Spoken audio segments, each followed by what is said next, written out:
Good evening and good morning, my fellow citizens, Zambians that are in Australia, in New Zealand, as well as different parts of the Indo-Pacific island, in Papua New Guinea, in Fiji, and in several other islands.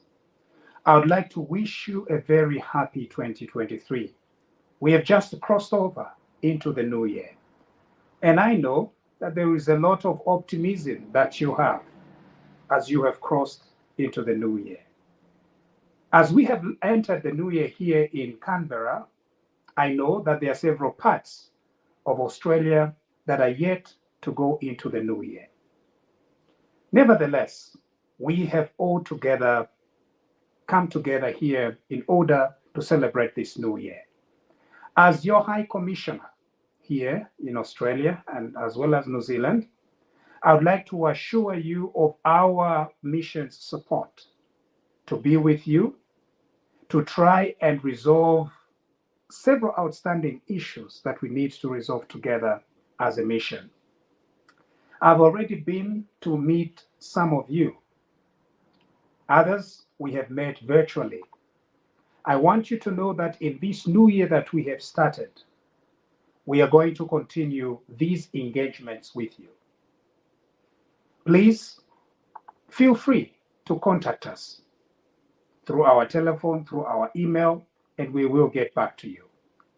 This is my 4th month here as your High Commissioner, but I know that the kind of challenges that we have probably taken several months, if not years. And so I want us to join together, you and my office here, and our diplomats, to work together so that we can resolve most of these challenges. In 2023, we are looking forward to hosting the Copper Queens. The Copper Queens, as you are all aware, they qualified for the Women's FIFA World Cup, which are going to be held here in Australia as well as in New Zealand. Well, 2023 is now upon us. And so I would like to appeal to you, my fellow citizens here in Australia as well as in New Zealand, go to the FIFA website and purchase your tickets. You thought that it was very far and it was very far off to come. Here it is. It has quickly crept upon us. Get your tickets, get tickets for your family, get tickets for your friends, get tickets for other Southern Africans, get tickets for other Africans and for the rest of the world so that they can come and cheer the Copper Queens. The first match is going to be in New Zealand, in Hamilton, a city that is very close to Auckland. The two other group games are going to be held in Auckland as well as in Hamilton itself. And so what we need to do, and I think we have been working together here with the chair of the New Zealand Association of Zambians, Dr. Mnanga Mwandila, and his leaders. We've been working together as well as several other chapter chairpersons here in Australia, working together to ensure that during the time of the games, we can give the Copper Queens the support that they need. Not only are the Copper Queens coming, but there are several other Zambians also that are traveling for these games. Let us continue to show them the hospitality that we can give, the Chipolopolo hospitality, the Copper Queens hospitality, because this is a very huge, huge thing for our country. In addition to that, as far as our program is concerned this new year here at the mission, I want you to know, of course, we are going to be preoccupied with the incoming World Cup. But our program, our usual diplomatic work continues. And so we want to continue reaching out to you as diaspora associations and as citizens of our country. The president is aware of the difficulties that you've been facing as the diaspora, as far as access to your national documents. This year, my mission, as well as the line ministries back home in Zambia, are going to work on ways in which we can try to resolve this gridlock that we've had as far as the timing for renewal of passports is concerned. Sometimes it is because some of the forms are returned from passport office asking us to do more. Here at the mission, we are going to implement a much more vigorous standard quality control so that once the forms are sent to Lusaka, we are going to receive fewer queries as much as possible. We are here to serve you. If you have ideas of how we can make our operations much more efficient, please, you are welcome to bring that to my attention. We are here to ensure that we serve you, and that is what the president has asked us to do. The other area of focus is dual nationality. I am aware that in the past, there are several forms, citizenship bestowal forms that have been submitted through the mission to Lusaka. We are going to be following up. That's what we are going to be doing in the first quarter of 2023 to follow up on all those forms and on all of your applications. We want to ensure that we are able to account to you about where your forms are, where your applications are at. In this same vein, then, if you have not heard from us, please contact our office.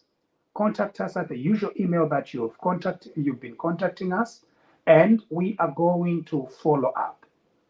I shouldn't say that we may not be able to track some of the documents, but in the event that we have taken too long to track and get back to you, please give us that phone call, give us that email so that we can track all those for you. We are here to serve you, and that's exactly what the president has asked us to do. And so help us serve you by ensuring that you register with the mission. Registering with the mission is very easy.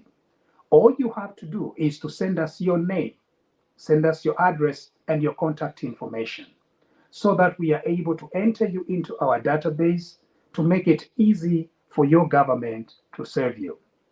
Also, let us know about the children that you are having here. As you are aware, the Zambian constitution recognizes that you as citizens, once you have children here in Australia, those children are citizens of Zambia as well. And because of that, we want to know where our citizens are so that we can serve you better. Please send us an email, send us information about your children, be it a birth record or a birth certificate, so that we can keep it in our records. The president is aware of all these challenges that you have faced, and he has asked us to come and resolve these issues. The other issue is concerning the diaspora and our relations with you. Please be assured that my office will be holding at least coming to you and meeting with you every quarter. We have already looked at the dates that we are going to be having those meetings every quarter. They are going to be virtual meetings at which we are going to be engaging each other on these issues that pertain to your welfare and the welfare of your country. Do not forget to continue praying for your country. Very recently, just within last week, the president signed into law two important pieces of legislation. The first piece of legislation actually dealt away with the offense of defamation of the president as a criminal offense. In other words, there will be no such thing as a criminal charge for defaming the president. This is as a result of the president's commitment to the rule of law and to the respect of the liberties that the Constitution confers upon you as citizens of Zambia. The other important legislative issue that came up was the removal of the death penalty from the Zambian Penal Code, or the repealing of the death penalty from the Zambian Penal Code. This action is something that demonstrates the president's commitment and the ruling party's commitment to ensuring that there is respect for the rule of law and for individual liberties and for human rights. As you are aware, that Zambia is a signatory to the United Nations conventions that govern the response to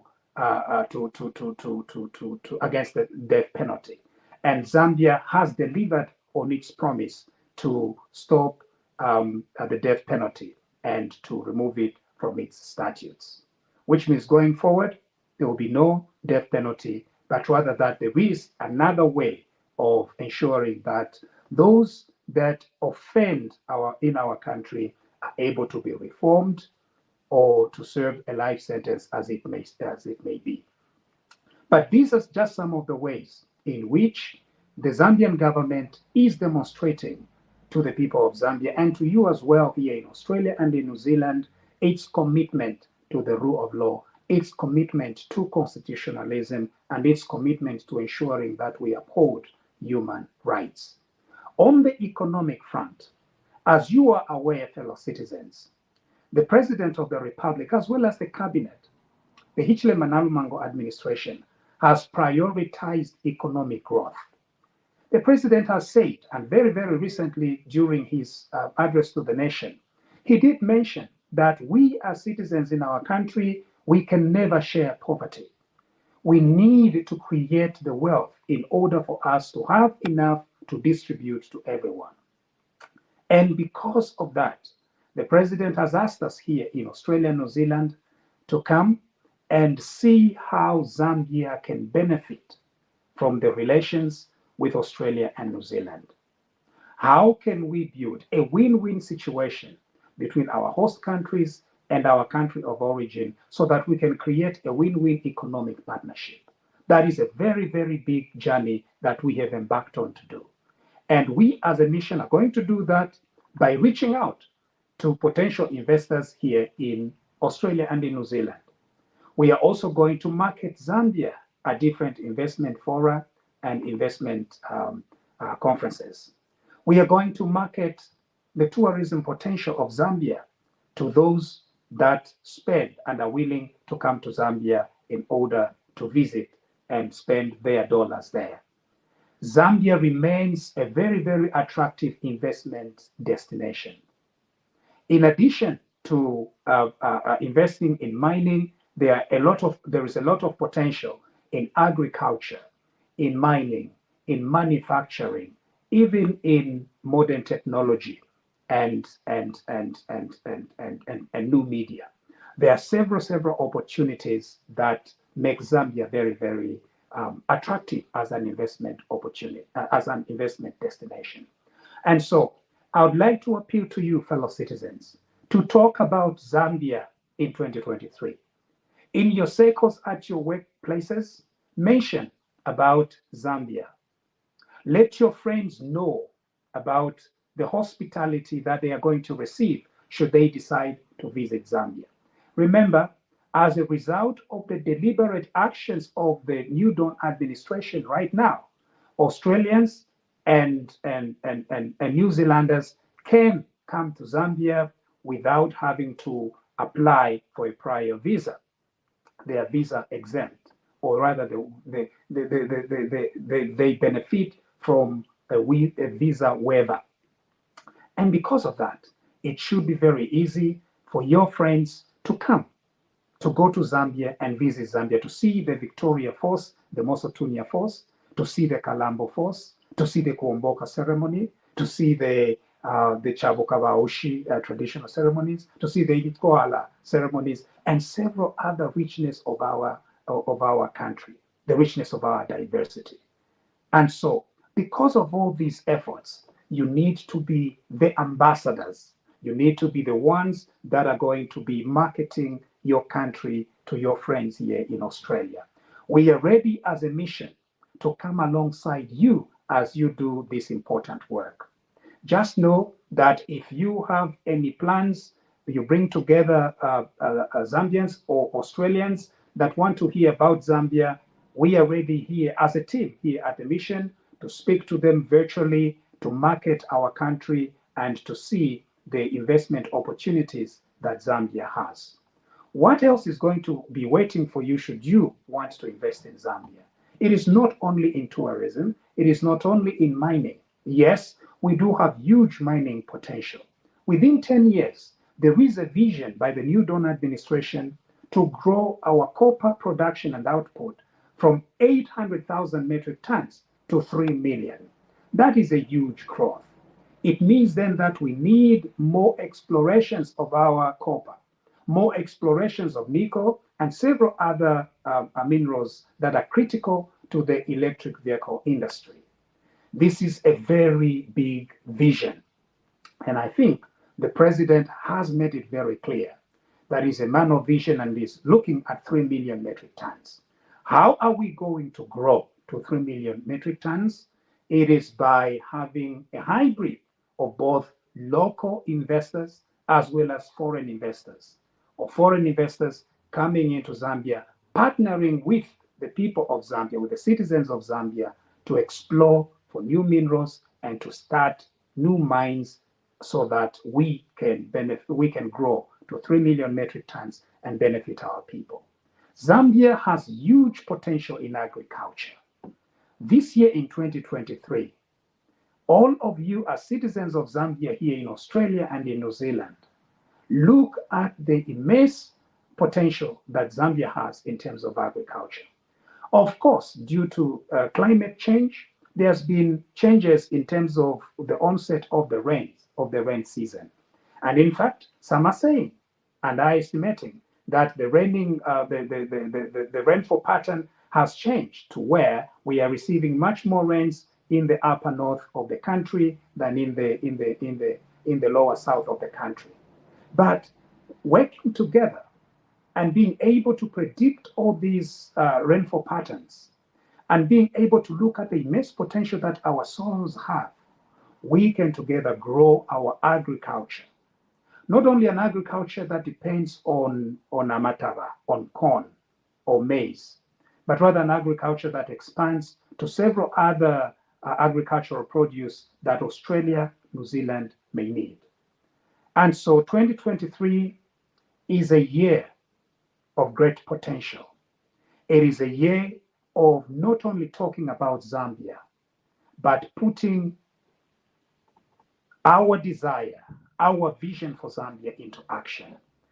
I am very excited here at the mission, and so are our diplomats here, that we are going to work very, very hard to promote Zambia, to ensure that correct information about Zambia is brought to the attention of Australians, and to see that we engage in economic diplomacy to grow our country. We look forward to meeting with all of you. I know this is going to be a great year, and I wish you a happy 2023. We are going to be in touch. We'll continue talking about several other programs that we have lined up. Thank you very much. God bless you.